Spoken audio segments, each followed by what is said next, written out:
Baik. Rasul mengatakan umatku dimulai menghitung umurnya dari Nabi diutus. Nabi Muhammad diutus sebagai diutus, ya. Ini startingnya dari sini, start. Ya. Nabi diutus, berakhirlah seluruh umat Islam nanti dengan seluruh orang Islam nih finishnya. Ya. Ini finishnya. Seluruh orang Islam di muka bumi ini meninggal serentak sehingga tidak satu pun yang tersisa orang Islam lagi. Gimana caranya? Nanti saya jelaskan. Dan hadis-hadisnya kekuatannya sama dengan kekuatan ayat. Bukan sahih lagi, sampai ke tingkat mutawatir. Kalau mutawatir itu sudah sama dengan kekuatan ayat ya, ayat Al-Qur'an. Jadi tidak perlu dikeragui dan bahkan sudah menjadi ijma', konsensus seluruh ulama dari mulai sahabat sampai hari kiamat bahwa umat Islam nanti akan mengalami kematian secara serentak seluruh dunia. Kematiannya kematian yang santun, kematian yang lembut, bukan kematian yang keras dan kasar. Kita saya ceritakan. Cuma menghitung umur umat Islam itu mulainya dari sini, berakhirnya di sini. Rasul mengatakan setelah meninggal seluruh umat Islam, satu generasi atau dua generasi setelah itu barulah kiamat besar, kehancuran alam semesta, ditiupnya terompet sangkakala pertama terjadi. Saat itu sudah tidak ada lagi orang Islam. Satu generasi atau dua generasi kafir seluruhnya. Ya. Dan jumlah manusia di muka bumi tinggal sedikit. Sedikit, bukan banyak, Bu. Tinggal sedikit. Satu generasi berapa? Untuk ilmu sosialnya berapa lama? Hah? Pasti ada yang menyatakan 60. Hah? Iya. Berapa, Bu? Nah, Ibu sangat mendekati dengan ilmu sosial. Memang benar. Kalau dalam ilmu sosial 25 tahun. Kenapa? Biasanya orang dari lahir 25 tahun menikah. Lahir anak berarti sudah dihitung muncul generasi baru. Kamu gitu kan, jadi satu generasi itu menghitungnya 25 tahun. Tapi kan ini relatif kan? Relatif. Kata Rasulullah, satu atau dua generasi terjadilah kehancuran alam semesta, kiamat kubra. Berarti orang Islam harus meninggal dulu. Masalahnya sekarang, umur umat Islam ini totalnya sudah disebut oleh Nabi Muhammad SAW. Sudah disebut oleh Nabi Muhammad SAW. Ada yang bisa dengarkan ke saya, Bu? Selain Ibu lah ya. Ada yang bisa memperdengarkan ke saya? Berapa umur umat Islam yang diceritakan oleh Rasulullah SAW? Itu usia per personil umat Nabi antara 60 sampai 70 tahun, bukan itu maksudnya. Tapi rentang waktu yang tersedia untuk Islam. Mulai dari Nabi Muhammad diutus sebagai nabi, berakhir dengan wafatnya seluruh orang Islam di dunia. Nabi mengatakan, umatku akan mengalami 5 periode. Dari awal beliau diutus sebagai nabi dan rasul, berakhir dengan wafatnya seluruh umat Islam sedunia, umat Islam akan mengalami 5 periode. Periode yang pertama disebut dengan periode kenabian. Ditandai dengan diutusnya Nabi Muhammad sebagai nabi dan rasul dalam usia beliau 40 tahun. Dan itu berakhir, kata Rasulullah. Ternyata memang betul-betul berakhir dengan wafatnya Nabi Muhammad sallallahu alaihi wasallam. Masuklah periode yang kedua. Ini yang pertama ya, ini yang pertama. Masuklah periode yang kedua. Periode yang kedua ini, kata Rasul sallallahu alaihi wasallam, yaitu periode kekhalifahan. Periode kekhalifahan dengan konsep kenabian. Ada berapa khalifah di sini yang disepakati dalam sejarah? 4. Abu Bakar, ya, Khulafaur Rasyidin, Abu Bakar, Umar, Utsman dan Ali bin Abi Thalib. Walaupun ada yang memasukkan Umar bin Abdul Aziz sebagai khalifah Islam yang kelima, tetapi itu sebagian kecil pendapat para ahli sejarah. Yang disepakati 4 ini. Masa ini pun akan berakhir, kata Rasulullah, masa kekhalifahan. Ini periode yang kedua. Ini juga sudah berlalu. Lalu kalian akan masuk kepada periode yang ketiga, kata Rasulullah, yaitu khilafah dengan sistem kerajaan. Masih tetap terpusat di satu sentral, yaitu di Timur Tengah, tapi seluruh kerajaan Islam yang ada di dunia tunduk ke sana, memegang erat-erat Al-Quran dan Sunnah sebagai asas pemerintahannya. Cuma kalau khalifah kan Beda, kerajinan pula. Kerajaan. Ya. Karena kerajaan Islam yang menggigit, kata Rasulullah SAW. 3 periode ini masih Al-Quran dan Sunnah sebagai landasan pemerintahannya. Dan masa ini pun akan berakhir, kata Rasulullah. Dan seluruh pakar sejarah sepakat bahwa masa yang ketiga juga sudah berakhir sekarang. Ibu tahu tanggal berapa? Benar, Bu. Tanggal berapa, Bu, tepatnya? Di Turki, benar. Kejadiannya dengan runtuhnya Khilafah Utsmaniyah di Turki pada tanggal 13 Maret 1924. 13 Maret ya 1924. Artinya kurang lebih 89 tahun yang lalu. Ini kurang lebih. Berarti masa ini sudah berakhir. Kita masuk pada masa yang keempat. Masa yang keempat ini posisi kita Islam tidak berkuasa di mana-mana di muka bumi. Disebut oleh Nabi masa kediktatoran. Masa kediktatoran. Nah, Nabi mengatakan umat Islam jumlahnya banyak tetapi bagaikan buih di atas lautan. Pernah dengar hadis ini? Ya. Masjid-masjid mereka rami, mewah, bagus-bagus, cantik-cantik tetapi sepi daripada hidayah. Ya. Nabi menceritakan kalian jadi rebutan dari bangsa-bangsa dunia. Jadi pecundang yang mereka perebutkan, mereka makan, mereka garap.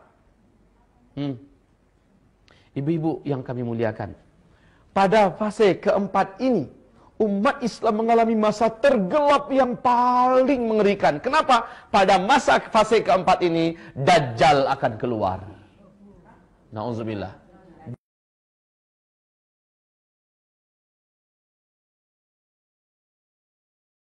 Subhanallah. Ibu-ibu yang kami muliakan, pada masa yang keempat ini, inilah masa yang sedang kita jalani. Kondisi Islam diserang dari berbagai penjuru. Umat Islam dibantai, dibunuh. Ibu lihat apa yang terjadi di Palestina hari ini. Ibu saksikan apa yang terjadi di Suriah pada hari ini. Apakah ibu masih terus menyaksikan apa yang terjadi di Irak pada hari ini, Bu?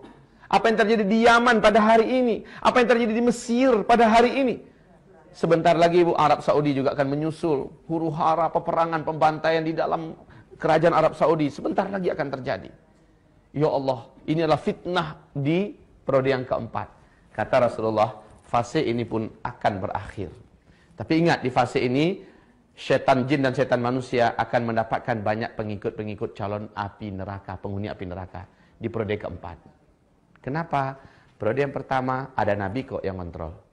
Periode yang kedua ada khalifah. Periode yang ketiga masih ada kerajaan tapi di sini Islam betul-betul dikeroyok rame-rame, dihabisi sejadi-jadinya. Ibu-ibu, periode yang keempat berakhir, masuklah periode yang kelima. Dan inilah yang dijanjikan oleh Allah dalam Al-Quran, surat An-Nur, surat 24 ayat 55.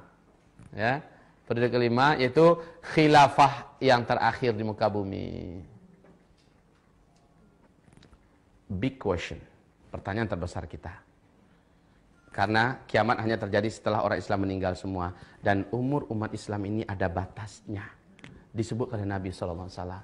Mohon siapkan jantungnya yang kuat. Kita akan jelaskan. Yang lemah jantung minum air hangat dulu sedikit. Minum madu. Banyak istighfar. Berapa, Bu, kata Nabi? Hadis yang terkuat dalam masalah ini. Dan ini yang dipegang oleh Syekh Ibnu Rajab Al-Hambali. Syekh Ibnu Rajab Al-Hambali, yaitu umur umat Islam ini totalnya lebih 1400 tahun, tapi tidak sampai 1500 tahun, ya, hitungannya Hijriyah. Masya Allah. Bu, lebih 1400 tahun, tapi tidak sampai 1000. Kita sudah berapa posisi kita sekarang? 1435. Makanya.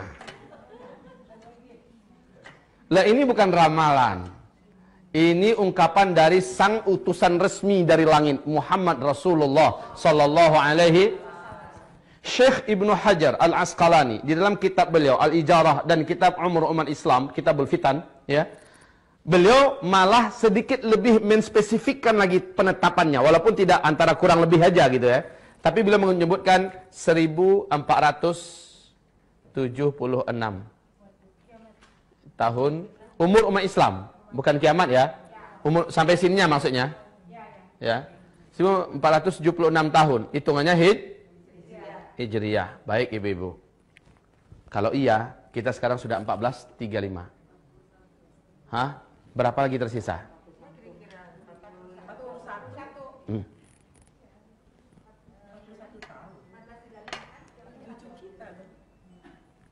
Sebentar.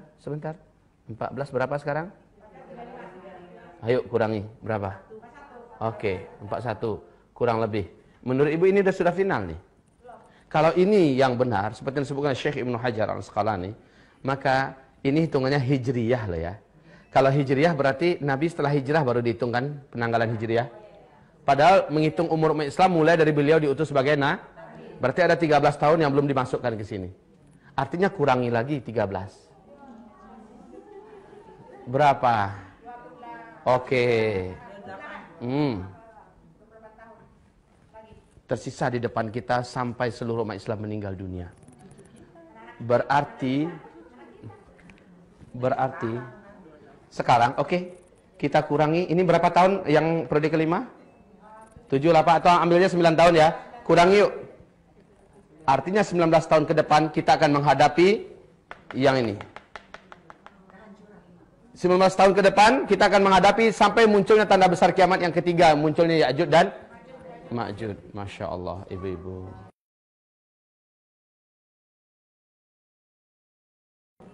Silakan ibu mau percaya atau tidak percaya. Mau terima atau tidak terima. Wa ma yantiqu 'anil hawa in huwa illa wahyu yuha. Tidak pernah Nabi Muhammad itu bercerita dengan hawa nafsunya. Semua yang dia sampaikan adalah wahyu yang diwahyukan kepadanya. Allah, Allah, you are my own, you are my love.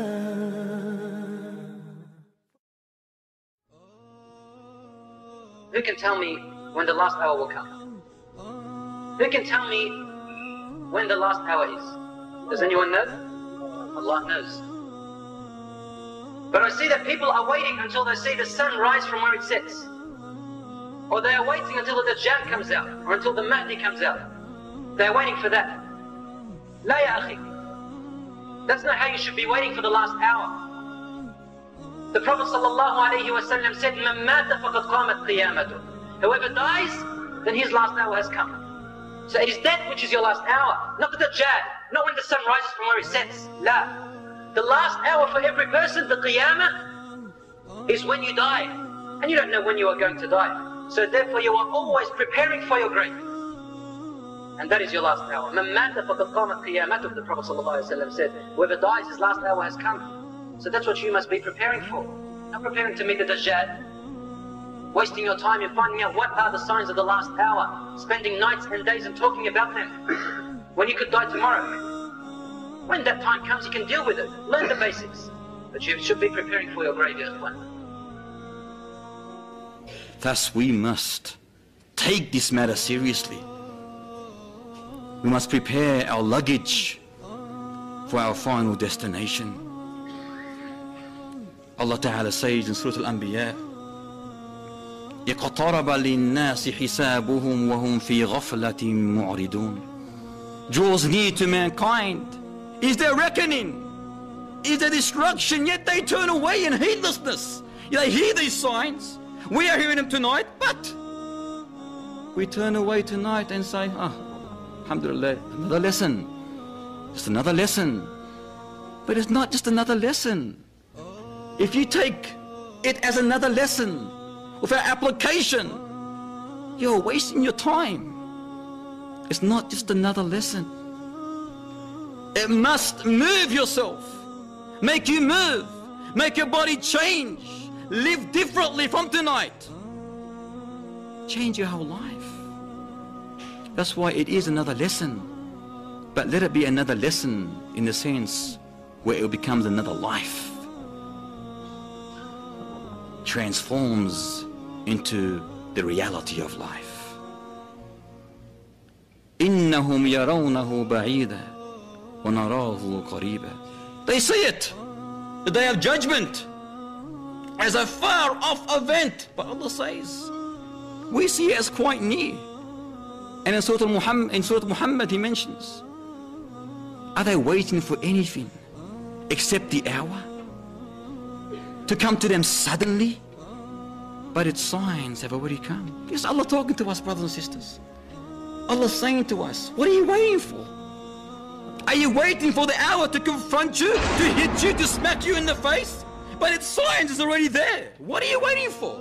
Meaning, why are you not applying Allah's law? Are you waiting for the major sign to come and hit you? Because there's nothing left but the major signs.